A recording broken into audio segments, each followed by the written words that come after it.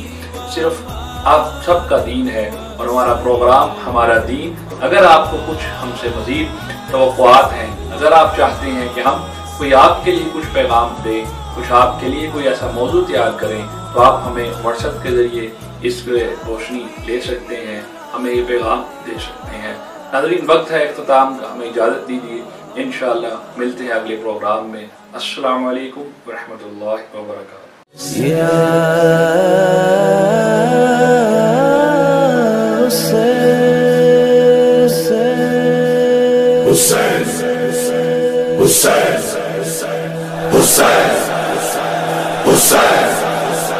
Hussein